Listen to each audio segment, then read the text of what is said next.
I am sorry. Not because Adwa called me.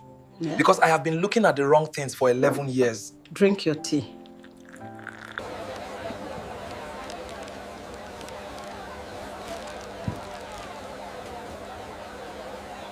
Elle vend des tomates pour payer les frais de scolarité. Son fils l'a oublié. Récit africain. Permettez-moi de vous parler des mains. Les mains de Mama Ezi n'étaient donc pas belles. Elles ne l'avaient jamais été, du moins pas au sens habituel du terme. Leurs articulations étaient craquelées par des années de froid matinal. Leurs doigts étaient tachés de tomates et de poivrons. Leurs paumes étaient rugueuses à cause des poignées en bois des paniers qu'elle portait depuis son enfance. C'étaient des mains qui avaient travaillé sans relâche pendant 40 ans. Sans relâche et sans se plaindre. C'étaient des mains qui avaient compté des pièces dans le noir pour que ses enfants puissent dormir sans savoir à quel point le précipice était proche. C'étaient des mains qui avaient tressé les cheveux de sa fille, tenu le visage de son fils, essuyé chaque larme de chaque nuit difficile et fourré de la nourriture dans chaque bouche affamée. Ce sont elles qui ont bâti une vie. Et c'était les mains que son fils, son Kofi, son premier-né, la raison pour laquelle elle avait porté des paniers, compté des pièces, et n'avait jamais pris un seul jour de repos. C'étaient les mains que son fils avait oubliées. Non pas parce qu'il était cruel, c'est la partie la plus difficile à dire. Il n'était pas cruel. Il est simplement devenu quelqu'un qui ne regardait plus en arrière. Et sa mère, qui avait passé 30 ans à regarder vers l'avenir pour lui, se retrouva plantée là où il avait cessé de regarder. Voici l'histoire de Mama Ezi. Et si cela ne change rien en vous, je vous demande d'écouter à nouveau. Mama Ezi Mensa vendait des tomates au marché d'Agbok-Blochi à Accra depuis l'âge de 23 ans. Pas tous les jours. Il y avait eu une année, lorsque son mari était vivant et travaillait, où elle s'était retirée du marché et avait été simplement une épouse et une mère, et où elle avait brièvement connu ce que c'était que de ne pas être entièrement responsable de la situation financière de sa propre famille. Cette année-là avait été bonne. Son mari est décédé des suites d'une infection non traitée, alors que Kofi avait 7 ans et Adwoa 4. Il est mort en avril, un mois particulièrement cruel, car le temps à Accra est magnifique à cette période. Chaud, mais pas encore caniculaire, avec une lumière qui transforme tout en tableau. Alors le contraste entre cette beauté extérieure et la cruauté de la perte est quelque chose qu'elle n'a jamais pu accepter. Elle avait 31 ans. Elle avait 2 enfants. Elle détenait le marché. Elle est retournée là-bas. Elle est retournée au marché car les enfants avaient besoin de nourriture et de payer leurs frais de scolarité, et c'était tout ce qu'elle possédait. Elle y est retournée la semaine suivant les funérailles, non pas parce qu'elle s'était remise, non pas parce que le deuil était terminé, mais parce que le deuil était un luxe dont le prix était hors de portée. Elle est retournée avec ses paniers, son étal et l'engagement précis, rigoureux et inébranlable d'une femme qui a décidé que ses enfants ne souffriraient pas de ce qui lui était arrivé. Les tomates, les poivrons, les oignons. La négociation quotidienne des prix et des quantités, la gestion des entrées et des sorties, et la comptabilité minutieuse d'une femme qui savait que la différence entre une journée profitable et une journée déficitaire équivalait parfois au repas d'un enfant. Elle connaissait chaque calcul. Elle les exécutait automatiquement, sans cesse, comme certaines personnes gèrent leurs soucis, en arrière-plan, en dessous du seuil de la conscience, toujours présent. Elle vendait des tomates. Elle payait les frais de scolarité. Elle nourrissait ses enfants. Elle tenait le coup, pendant 30 ans. Kofi Mensa était un enfant sérieux. Non pas dépourvu de joie, il y avait de la joie en lui, la joie spécifique et simple d'un garçon qui aime le football, qui a un meilleur ami, qui sait que sa mère aura préparé à manger et qui est donc libre d'être simplement un enfant pendant les heures entre l'école et la maison. mais sérieux comme le sont certains enfants qui comprennent très tôt le poids de ce qui les entoure. Il avait suffisamment observé sa mère au marché pour connaître le prix des paniers et leur valeur marchande. Il l'avait vue compter les pièces. Il avait été présent une fois, à 9 ans, lorsqu'un créancier était venu frapper à la porte et que sa mère lui avait parlé d'un ton mesuré et prudent, celui de quelqu'un qui, par la seule force de sa volonté, conservait sa dignité alors que toutes ses autres ressources étaient épuisées. Après le départ du créancier, elle s'était assise à la table de la cuisine et avait enfoui son visage dans ses mains. Elle ignorait que Kofi l'observait depuis l'embrasure de la porte. Il resta là un instant. Puis, il alla dans sa chambre. Il sortit la petite boîte en métal où il gardait ses économies. 50 pesewas, un billet de cedi et les pièces de son dernier anniversaire, et il apporta la boîte dans la cuisine et la posa sur la table à côté d'elle. Elle regarda la boîte, elle le regarda. « Kofi, dit-elle. « Pour les frais de scolarité, a-t-il dit. Si ça peut t'aider. » Elle ramassa la boîte. Elle la tint un instant, puis elle la lui rendit. « Garde-le, dit-elle. Il est à toi. Tu l'as sauvé toi-même. »« Maman, les frais sont pris en charge, dit-elle. Je me suis débrouillée, je me débrouille toujours. » Elle regarda son fils, 7 ans, le visage sérieux, avec les yeux de son père et sa propre obstination, et dit « Ton travail, c'est d'étudier, c'est tout. Étudie et réussis. Laisse-moi gérer le reste. » Il a étudié, il devint, c'était l'accord. Prononcé une fois, jamais remis en question. Il étudiait, elle gérait, et chaque année, il gravissait un peu plus les échelons qu'elle avait construits pour lui. Et chaque année, elle restait au marché, dans le froid matinal, à compter les pièces pour que l'échelle tienne bon. Ce n'était pas un mauvais élève. C'était un excellent élève, l'excellence propre à celui qui comprend la valeur de ce qu'il a reçu et qui en fait bon usage. Il a réussi son BECE. Il a réussi son WASSCE. Il a été admis à l'Université du Ghana. Il était le premier de sa famille élargie, en fait, et le premier que l'on puisse nommer à aller à l'université. Le jour où elle a déposé son fils, Mama Ezi se tenait à la porte de Legon et regardait les bâtiments, les élèves et la route qu'il allait emprunter. Elle ressentit alors quelque chose d'indéfinissable, plus fort que la fierté et plus proche de la revanche. Voilà à quoi servaient les tomates. Elle est retournée au marché en voiture. Elle n'avait pas encore terminé. Kofi appelait tous les dimanches pendant la première année. Elle attendait le dimanche avec une impatience qu'elle n'avait plus ressentie pour aucun autre jour depuis la mort de son mari. L'anticipation précise d'un moment agréable, fixe et fiable, au sein d'une semaine faite d'imprévus. Il lui parla de ses cours, des amis qu'il se faisait, et des professeurs qu'il admirait et de ceux qu'il trouvait difficiles. Il lui parla aussi de la nourriture du campus, dont il se plaignit avec l'assurance de quelqu'un qui a découvert que critiquer la nourriture est un moyen de communication sociale chez les étudiants. Elle rit de ses plaintes concernant la nourriture. Elle lui parla du marché. Elle lui parla d'Adwoa, qui était maintenant en terminale, et montrait un talent pour les mathématiques que Mama Ezi n'avait pas anticipé.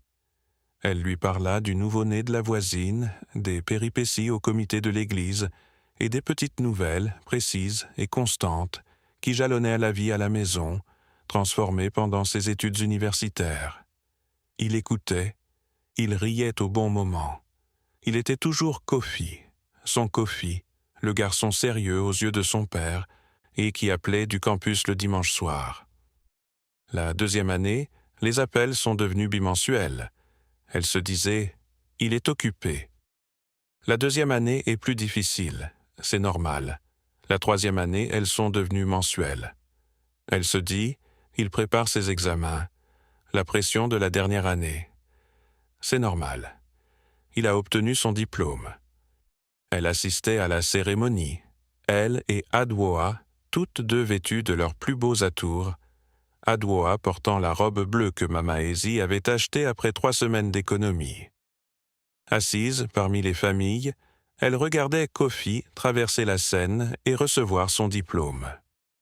Mama Ezi se leva. Elle se leva au milieu de la cérémonie, la seule personne debout de son rang, car elle ne pouvait rester assise à cet instant. Kofi, sur scène, la vit. Il sourit. Elle se rassit. Elle avait 51 ans, son fils était diplômé, elle s'était levée, et cela lui semblait tout à fait approprié. Après la cérémonie, il la présenta à sa petite amie, une jeune femme de Kumasi nommée Akosua, agréable et bien habillée, qui serra la main de Mama Ezi et prononça tous les mots justes avec l'aisance d'une personne préparée. Mama Ezi lui serra la main, sourit et pensait « Il a bâti tout un monde ici, un monde que j'ai payé et qu'on ne m'a jamais montré. » Elle le pensait sans amertume. C'était simplement une observation sur laquelle elle reviendrait plus tard. Kofi a trouvé un emploi 6 mois après avoir obtenu son diplôme. Un bon poste, dans une banque à Accra, le genre de poste pour lequel son diplôme lui avait été indispensable. Il emménagea dans un appartement à East Legon avec 2 collègues. L'appartement se trouvait dans un quartier que Mama Ezi avait traversé en voiture sans jamais s'y arrêter. Un quartier où les voitures étaient neuves, les gardiens en uniforme et les immeubles portaient des noms. Elle était fière. Elle le disait aux femmes du marché, au comité paroissial, à tous ceux qui lui posèrent la question. « Mon fils travaille dans une banque. Il habite à East Legon. Il s'en sort bien. Les appels sont devenus trimestriels. » Elle se disait « Il travaille. » Nouveau travail, longues heures, il s'installe. C'est la période où les jeunes construisent leur vie. C'est normal. Elle est allée au marché. Elle a vendu les tomates. Elle a payé les frais de scolarité d'Adwoa. Adwoa était maintenant à l'université, en mathématiques, grâce à une bourse partielle qui couvrait la majeure partie des frais, sans le reste étant couvert par la vente des tomates. Elle tenait le bord. Elle était douée pour tenir le coup. Les appels sont devenus biannuels. Noël, son anniversaire. Le jour de son anniversaire, l'appel a duré 8 minutes. Il lui a demandé comment elle allait. Elle a répondu bien. Il a dit « tant mieux ». Il a demandé des nouvelles d'Adwoa. Elle a dit que tout allait bien, que la bourse et les mathématiques étaient excellentes. Il a dit « tant mieux, c'est formidable ». Adwoa a toujours été brillante. Il a dit qu'il avait une réunion et qu'il rappellerait bientôt. Il a appelé à Noël. Elle a cessé de se dire que c'était normal. Elle a alors entamé la négociation spécifique et privée d'une femme qui décide de la part de sa propre douleur qu'elle est autorisée à ressentir et de celle qu'elle doit gérer pour retrouver un fonctionnement normal. Elle le ressentait certains soirs, après le marché, dans la cuisine, en préparant son repas, car Adwoa était désormais à l'université et la maison était silencieuse, comme le sont les maisons une fois que les enfants autour desquels elles ont été construites sont partis. Elle le ressentait dans ce silence si particulier, si profond. Elle ne l'a pas appelé. Elle l'avait appelé 2 fois, la 2e année des appels trimestriels, et à chaque fois, elle avait perçu, à la tonalité de sa voix, la nuance particulière de quelqu'un qui recevait une obligation plutôt qu'un appel. Elle n'a plus rappelé. Elle ne voulait pas être une obligation envers son propre fils. C'était elle qui comptait les pièces pour qu'il ne sache pas à quel point le bord était proche. Elle n'allait pas devenir le bord du précipice. Adwoa Mensah avait 24 ans lorsqu'elle a obtenu son diplôme. Elle n'était pas Kofi, c'est important. Elle avait été témoin de ce qui était arrivé à Kofi, non pas de l'extérieur, non pas de loin, mais de l'intérieur de la même maison, de l'autre côté de la même table de cuisine, du point de vue particulier d'une cadette qui voit des choses que les parents et l'aîné ne voient pas, car ils sont trop impliqués dans l'histoire pour l'apercevoir clairement. Adwoa avait tout vu. Elle avait vu sa mère se lever à la remise des diplômes de Kofi puis se rasseoir seule. Elle avait vu l'expression sur le visage de Mama Ezi lorsque les appels trimestriels étaient devenus semestriels. La maîtrise de son expression, le travail précis de faire en sorte que son visage dise « ça va », alors que la réalité était tout autre. Elle avait aperçu sa mère dans la cuisine lors des soirées calmes. Adwoa avait obtenu son diplôme universitaire. On lui avait proposé un poste dans un institut de recherche à Accré. Un bon poste, pas le mieux rémunéré qu'elle aurait pu espérer, mais le plus intéressant intellectuellement et celui qui lui permettait de rester dans la ville. Celle qui la retenait en ville, donc près d'un marché à Akbokblochi, et d'une femme aux mains gercées qui avait besoin de quelqu'un pour la soutenir. Elle est retournée chez ses parents, non pas par obligation, non pas par manque d'alternative. Et c'est de son plein gré, en toute conscience, qu'elle est rentrée chez elle. Maman Ezi regarda les sacs de sa fille qu'on apportait et dit « Tu n'étais pas obligé de… »« Je sais, » dit Adwoa, « je le voulais. » Elle a mis ses sacs dans son ancienne chambre. Elle alla à la cuisine et commença à préparer le dîner. Mama Ezi se tenait sur le seuil de la cuisine et regardait sa fille. Cette fille pour qui elle avait payé les frais de scolarité du secondaire et de l'université avec des tomates, des poivrons et le froid du petit matin. Elle regardait sa fille cuisiner dans la cuisine qui était restée silencieuse pendant 2 ans. Elle n'a rien dit. Elle était assise à la table de la cuisine. Le calme avait disparu. Mama Ezi avait 61 ans lorsque ses genoux ont commencé à la lâcher. Pas soudainement, mais ces choses se produisent progressivement, selon la logique propre à un organisme qui a porté un lourd fardeau pendant 40 ans et qui présente aujourd'hui la facture. Les matins devenaient plus difficiles. Se lever tôt, qui avait été son point d'ancrage, le réveil à 5 heures, l'emballage du linge, le rangement des paniers, était devenu pénible d'une manière nouvelle. Pas la fatigue ordinaire de l'âge, quelque chose de structurel, quelque chose qui disait « les règles ont changé ». Elle est allée chez le médecin. Le médecin a dit « arthrite aux 2 genoux, modérément avancée. Le repos lui ferait du bien. » Il n'était plus conseillé de porter des charges lourdes. Les paniers, elle ne lui a rien dit pour les paniers. Elle l'a remercié et est retournée au marché. Adwoa l'a appris du médecin. Adwoa avait l'habitude d'appeler le médecin de Mama Ezi tous les 2 ou 3 mois pour se renseigner. Pas en cachette, ouvertement. Elle l'avait dit à Mama Ezi, et celle-ci avait répondu « Très bien, je n'ai rien à cacher au médecin. » Et c'est ainsi qu'Adwoa a su en 1 semaine.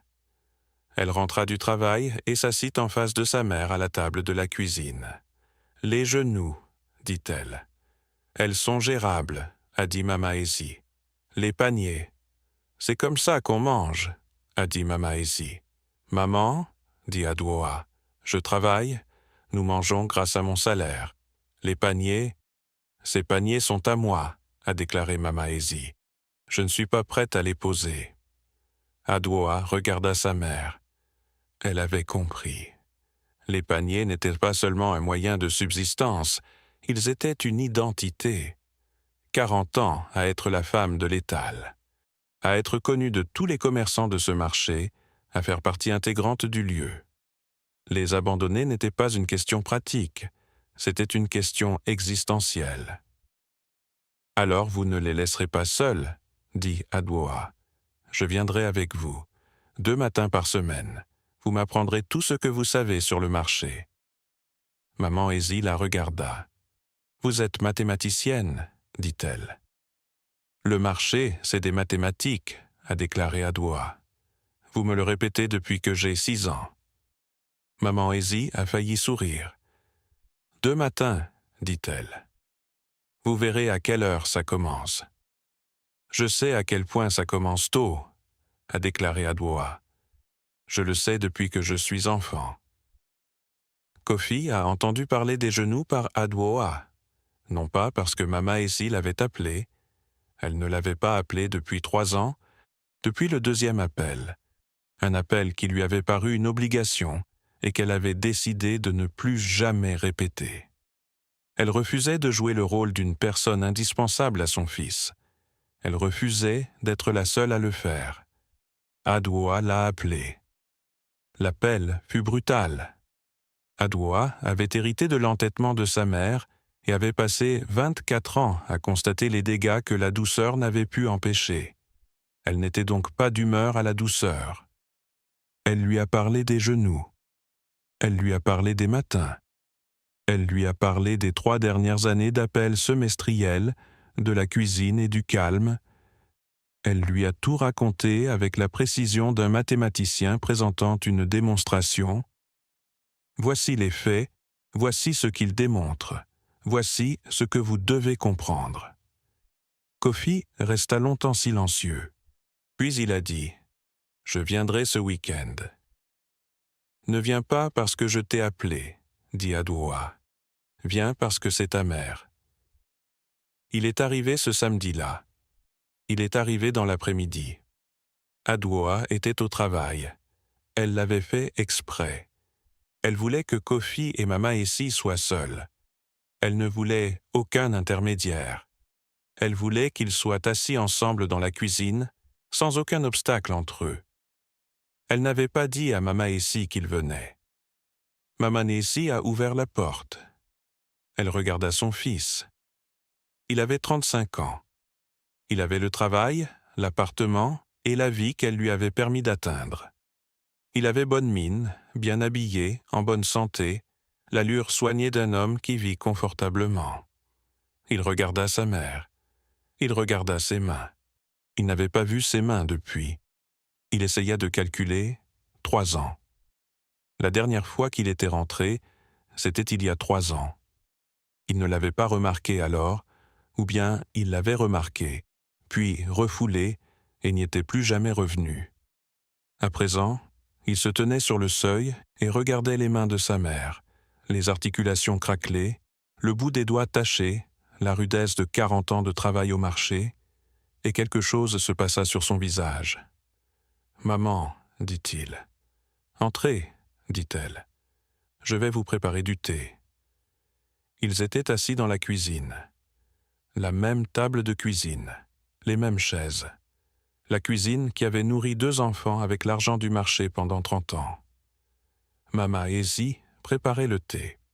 Elle se déplaçait entre le comptoir et la table avec l'aisance naturelle de quelqu'un qui avait répété ce geste des milliers de fois à cet endroit précis. Kofi l'observait. Il remarquait comment elle s'appuyait légèrement sur son genou gauche lorsqu'elle se tournait. Il observait comment elle soulevait la bouilloire à 2 mains. Elle a posé sa tasse devant lui. Elle était assise en face de lui. Elle ne jouait aucun rôle pour lui, ni la finesse maîtrisée, ni l'expression affectée. Elle était trop âgée pour cela. Elle le regardait comme elle l'avait toujours regardé, droit, intensément, avec l'attention particulière d'une mère qui connaît son enfant depuis sa plus tendre enfance. « Comment vont vos genoux ?» demanda-t-il. « De l'arthrite, dit-elle. »« Les 2. Assez avancé, gérable. » Adwoa m'a dit. Adwoa s'inquiète, dit Mama Essie. Elle s'est toujours inquiétée. Même enfant, elle s'inquiétait. Elle s'inquiète parce qu'elle est attentive. L'implication était claire. Il l'a reçue. « Maman, dit-il. » Il s'arrêta. Il regarda la table. Elle attendit. « Je n'ai pas été... » Il s'interrompit de nouveau. Ce n'était pas un homme qui peinait à trouver ses mots. Son travail exigeait d'ailleurs une élocution claire, la présentation précise de chiffres, de stratégies et de plans. Mais il s'agissait d'un autre type de discours, et cela faisait longtemps qu'il ne l'avait pas pratiqué. Ses muscles n'étaient plus aussi performants. « Je n'étais pas là, » dit-il finalement. « Pas comme j'aurais dû l'être. Pas comme... » Il regarda ses mains posées sur la table. « Tu as vendu des tomates pendant 30 ans pour que je puisse être ailleurs. Et je suis parti ailleurs et j'ai oublié de regarder en arrière, » dit Mama Essie. Doucement, sans cruauté. Elle nommait simplement le problème. Il la regarda. « Oui, dit-il. »« Pourquoi ?» demanda-t-elle. Il y réfléchit. Il lui devait une réponse honnête, et non une réponse facile. Il aborda la question comme il l'avait fait, enfant, face aux difficultés, sérieusement, en prenant son temps. « Je crois, dit-il lentement, que regarder en arrière me donnait l'impression de ne pas être vraiment parti, que mon origine me ramenait inévitablement à ce que j'essayais de fuir. » Il marqua une pause. « Pas toi, précisément, la difficulté, la proximité du précipice, j'ai passé toute mon enfance à le sentir et j'avais besoin d'en être loin. » Maman Easy regarda son fils. « Et j'étais le bord, a-t-elle dit. Il ouvrit la bouche. « Ce n'était pas intentionnel, dit-elle. Je sais, mais cet avantage était lié à moi, au marché, au comptage. Vous avez donc créé une distance entre vous et le comptage, entre le marché et moi. » Il était parfaitement immobile. « Oui, dit-il, très doucement. » Elle hocha la tête. « Je comprends, dit-elle. Je ne dis pas que c'était bien, mais je comprends. » Elle le regarda. « Tu t'es construit loin du précipice. J'en suis fier. C'est ce que je voulais pour toi. Maman. » « Mais Kofi, dit-elle, je ne suis pas le bord. Je suis ta mère, et ce sont deux choses différentes. » Il enfouit son visage dans ses mains. Elle s'assit en face de lui et le laissa ressentir. Elle ne se précipita pas pour le réconforter. Et elle n'avait pas passé 30 ans à s'efforcer de faire comprendre la vérité à son fils sans qu'il la comprenne pleinement. Elle l'a laissé atterrir, complètement, entièrement. Puis elle a dit « Buvez votre thé ». Il releva le visage. Ses yeux étaient humides. Il prit la tasse. Il but son thé. Les choses ont changé. Pas complètement, pas d'un coup. Progressivement, comme tout véritable changement, une décision à la fois, un dimanche à la fois, un coup de fil à la fois. Kofi a commencé à rentrer à la maison le dimanche. Pas tous les dimanches, sa vie avait une structure qui ne se réorganisait pas instantanément autour d'une décision prise à la table de la cuisine. Mais les dimanches, la plupart, assez souvent pour que le dimanche redevienne ce qu'il était à l'université. Un repère stable et rassurant dans une semaine pleine d'imprévus. Il est venu au marché un samedi matin, une seule fois, par curiosité. Il est resté debout à l'étal de sa mère dans le froid matinal, observant l'activité du marché autour d'elle, sans presque rien dire pendant 2 heures. Au bout de ces 2 heures, il a dit « Tu es là, à cet étal, depuis 5 heures du matin. »« Depuis 4h30, dit Mama Essie. L'installation prend 30 minutes. » Il regarda l'étal, les tomates et les poivrons, les mains de sa mère qui comptaient à la monnaie. Il ne pleura pas. Ce n'était pas un homme qui pleurait facilement.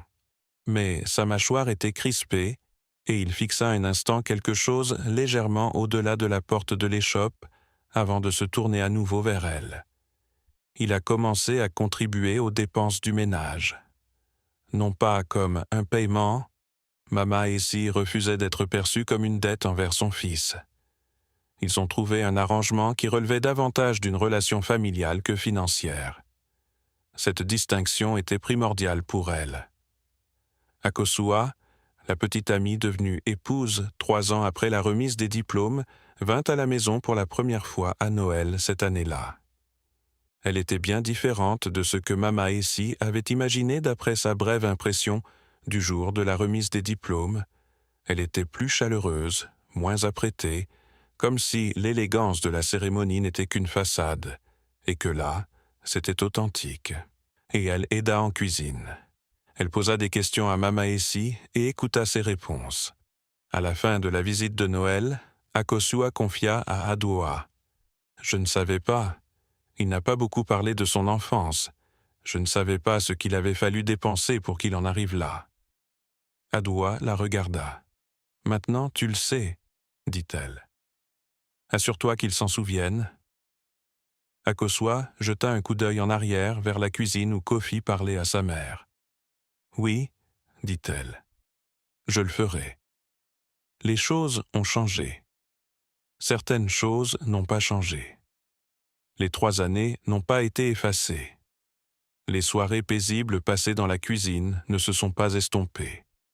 Les calculs que Mama Essie avait faits seule, la proximité du précipice qu'elle avait entretenu sans rien lui dire, le moment où elle s'est levée à la remise des diplômes, puis s'est rassise seule, tout cela appartenait au passé et y restait. Elle ne lui demandait pas de jouer indéfiniment la culpabilité. Elle avait reçu la vérité, la vraie, la vérité sincère sur la limite et la distance, et elle l'avait comprise et l'avait laissée s'installer parmi les choses réelles, douloureuses et humaines qui n'exigent pas d'y revenir sans cesse. Ce n'était pas une femme qui revenait sur ses pas. C'était une femme qui allait de l'avant. Elle a 64 ans maintenant. Elle va toujours au marché les mardis et vendredis matins. Adwoa l'accompagne, et parfois Kofi vient le vendredi quand son emploi du temps le permet, ce qui est plus fréquent qu'avant. Elle a allégé ses paniers. Ses genoux l'empêchent de les porter entièrement, et elle l'a accepté avec le pragmatisme d'une femme qui prend des décisions pragmatiques depuis 40 ans et ne voit aucune raison de s'attarder sur ce point. Elle a réduit le nombre de paniers et augmenté les prix. Le marché la respecte suffisamment et ses tomates sont suffisamment bonnes pour que cela ait fonctionné. Les mardis et vendredis matins, elle est assise à son étal, entourée du marché qui ne bouge pas d'un iota depuis 40 ans. Les sons et les odeurs sont exactement les mêmes. Ce mélange si particulier du marché d'Accra, avec ses voix, ses générateurs, ses grillades, et l'énergie si particulière des négociateurs qui connaissent la valeur de ce qu'ils achètent et vendent. Elle fait partie intégrante de cet endroit. Elle en fait partie depuis 40 ans. Elle en fera partie aussi longtemps qu'elle pourra tenir un panier. Ses mains ne sont toujours pas belles. Elles ne le seront jamais. Ce sont les mains d'une femme qui a travaillé pendant 40 ans et le travail y est inscrit, non pas comme des dommages, mais comme le témoignage de son passé. Tout ce qu'elles ont accompli y est gravé, si l'on sait le déchiffrer. Kofi sait maintenant comment les lire. Il est venu au marché il y a 3 semaines, et s'est assis à côté d'elle à l'étal pendant toute une matinée.